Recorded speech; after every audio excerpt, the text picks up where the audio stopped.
Oiga, ¿qué onda con Xóchitl Gálvez que se aventó ese tiro de proponer una megacárcel para que les dé miedo a los delincuentes, que les dé miedo el poder caer ahí?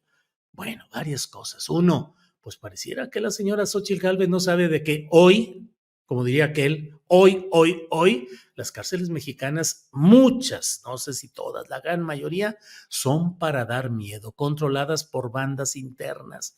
Todo se vende, todo se compra, corrupción, miedo, tranza, torturas internas, todo. Y por otra parte, construir una megacárcel. ¿Para darle el contrato a quién? Han funcionado los contratos a particulares para construir cárceles de alta seguridad. Bueno, la verdad es que mire, Ángela Guerrero es coordinadora general y fundadora de la organización SEA, Justicia Social, la cual está enfocada en la defensa de derechos humanos, acceso a la justicia social, reducción de violencias y la reinserción social de mujeres, familias y comunidades en contacto con el sistema penal de México. Doy la bienvenida a Ángela Guerrero. Ángela, buenas tardes.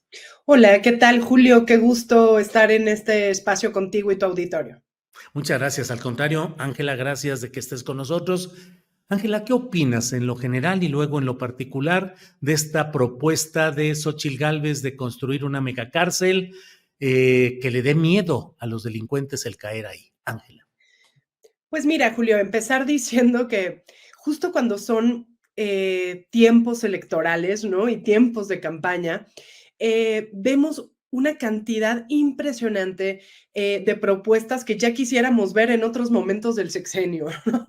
Para resolver la problemática de seguridad, de justicia y, por supuesto, de construcción de paz. Esta propuesta en particular, porque me parece que pues, las dos candidatas y el candidato han presentado diversas propuestas, pero esta en particular, pues me parece que lamentablemente se olvida de la historia que ya tenemos en nuestro país con las cárceles federales, ¿no?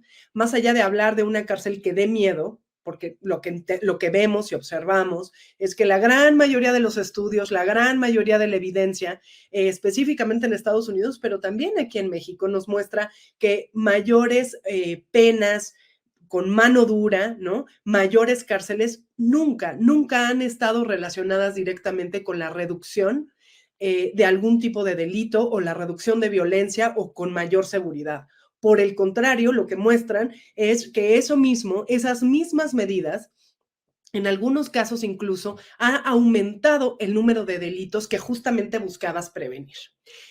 Medidas como esta, que la realidad es que únicamente están buscando hablarle pues a cierto sector de la población, ¿no? A cierto sector que está como pues convencido de que las medidas de mano dura funcionan cuando ya lo vimos que no, ya pasó este país por este proceso tremendo que implicó la guerra contra el narco, que implica la guerra contra el narco, donde hoy todavía estamos en estos momentos serios en el que tenemos que administrar estos altísimos niveles de violencia, contenerlos en algunos casos, disminuirlos el otro, poco abonan propuestas que lo único que hacen es pues mostrar la realidad tan brutal que existe en nuestro país dentro de estos centros penitenciarios. No son hoteles como la candidata lo mencionó, por el contrario, son espacios con altísimos niveles de violencia, con altísimos niveles de violaciones a los derechos, con muchísimas problemáticas de aislamiento, de atención mínima, porque no se nos puede olvidar que las personas que están en prisión,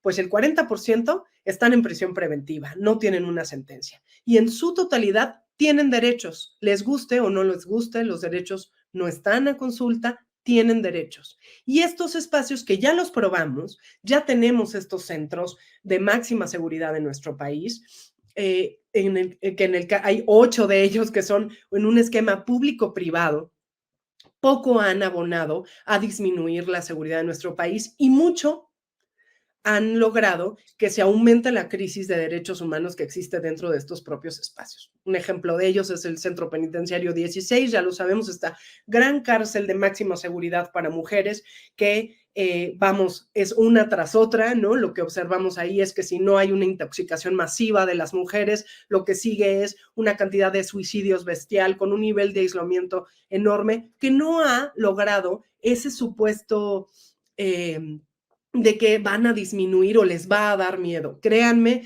que cuando una persona decide que va a cometer un ilícito, no agarra la Constitución o nuestra ley de Código de Procedimientos Penales, busca ver cuál es la que menos pena tiene y entonces a esa se dedica. Es mucho más complejo que eso el mundo en el que están inmersas las personas que cometen algún delito en nuestro país. Ángela, ¿y qué tanto se puede intentar reproducir en México la idea de el salvadoreño Bukele en el sentido de esas cárceles realmente excesivas absolutamente en cuanto a violación a derechos humanos, pero que sin embargo le dan buenos puntos de popularidad al político? ¿Es algo que están buscando este tipo de personajes? Pienso pues en la promotora de esta idea que es Xóchitl Gálvez. ¿Funciona esa idea de la buquelización en términos electorales? Yo creo que ni en términos electorales, ni en otros términos, Julio, es bien interesante ver de dónde viene esta idea de Bukele, ¿no? No es un secreto, ni mucho menos, los acuerdos previos que tuvo que hacer Bukele para poder asumir que tienes que llegar a este modelo de cárcel, ¿no? Eh, Dos, hay un proceso privado que no tenemos en nuestro país y que no queremos tener, ¿no? Para tener la tasa más alta de población penitenciaria. Y tres, sí tenemos que ponernos a pensar en cuáles son, en que la forma es fondo. Las formas en las que logramos contener la violencia, pues por lo menos tendríamos y tendrían las candidatas y el candidato que hacerse, o sea, por lo menos dos preguntas. Uno, si son apegadas a derecho y eso implica que respeten los derechos de justo las personas que están vinculadas a eso. Y esto no nada más es para respetar los derechos de quienes cometen un delito, no, porque lo que queremos hacer es fortalecer nuestro Estado de Derecho, fortalecer nuestro Estado democrático, porque es la única forma en la que podremos ver propuestas de reducción de la violencia que realmente sean sostenibles y que incluso puedan pasar de un sexenio a otro. Esto no es necesariamente lo que sucede con las propuestas de Bukele.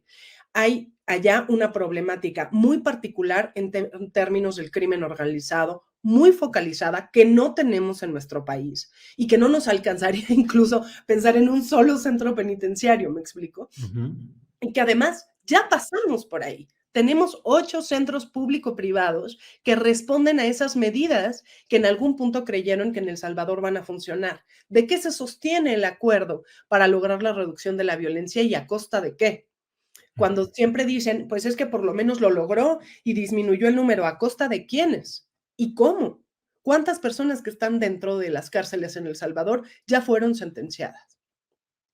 Muy pocas, realmente muy pocas.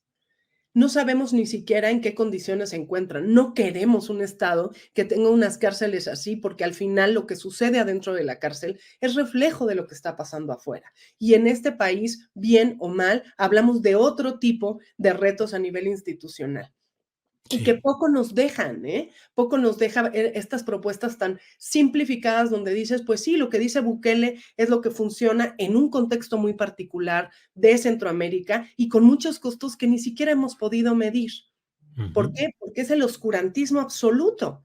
Y lo sabemos perfectamente, lo que pasa con los periodistas está muy vinculado con lo que sucede dentro del centro, porque no hay información. La única información que tenemos viene del gobierno salvadoreño, Bien. no de otros No, estados.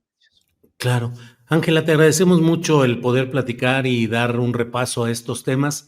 Cierro preguntándote, ¿cuál ha sido el resultado de esos convenios de inversión privada y pública para construir centros penitenciarios? ¿Han sido gran negocio para unos cuantos? ¿Han funcionado? ¿Cómo camina todo eso?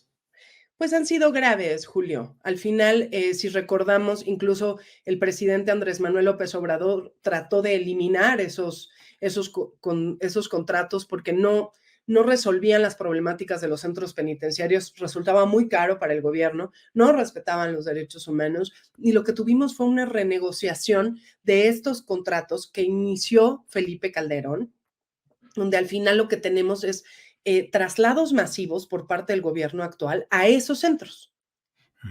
Entonces, se están trasladando a población de Sonora a Morelos, ¿para qué? Pues para que no nos salga tan caro, ¿no? Pero no nada más es en términos monetarios, ¿no? Es en otro tipo de situaciones que se están viendo. Es lamentable estos contratos. Yo espero que esa sea una de las propuestas que pongan sobre la mesa más adelante las candidatas y el candidato de cómo renegociar estos contratos que no nos permiten poder tener el control absoluto de lo que sucede en los centros penitenciarios, que repito, no solo pasa por un tema de derechos humanos, sino también de información, de saber quiénes están dentro, quién se está beneficiando, y pues al final eso es lo que vemos. En particular nosotras hemos trabajado en el 16 y lo que vemos es que pues claramente el ingeniero Slim es el principal beneficiado de este contrato y se afecta a las más de 1,300 mujeres que viven en una situación muy, muy grave en términos de salud, en términos de acceso a la justicia y en términos del derecho que tienen a pasar su pena en los lugares de origen o retorno. Muchas mujeres en prisión preventiva, 200 de ellas con más de 9 años esperando sentencia y que no vemos ese resultado. Ahora, en este país veremos algo inusitado. En junio se llevará a cabo por primera vez una elección de manera masiva en los centros penitenciarios de todo el país. Esperamos que eso algo resuene en la clase política cuando pretendan presentar este tipo de propuestas. Bien, Ángela, pues agradecemos mucho el poder contar con tu opinión, tu visión, el contexto de lo que nos estás planteando y seguimos adelante. Mira, para cerrar, nada más déjame compartir esto que acaba de poner eh, Xóchitl Gálvez a la 1:23, hace 11 minutos, ha puesto este mensaje. Actuaremos con la fuerza de la ley y la capacidad del Estado para castigar a los criminales y darle paz a los mexicanos. Se acabaron los abrazos para los delincuentes. En el México sin miedo que vamos a construir, no habrá ninguna concesión ni cortesía con ellos. La ley será la ley. ¿Cómo ves para cerrar, Ángela? Pues la nueva guerra contra el narco que inició con Calderón, un familiar de Xochitl, ¿no? Eso es lo Pues que sí, haremos. ahí va. Si llega a ser la presidenta de este país. Veamos qué sucede, Julio. Ángela, muchas gracias. Buenas tardes. Hasta Muy pronto. buenas tardes, que estés muy bien.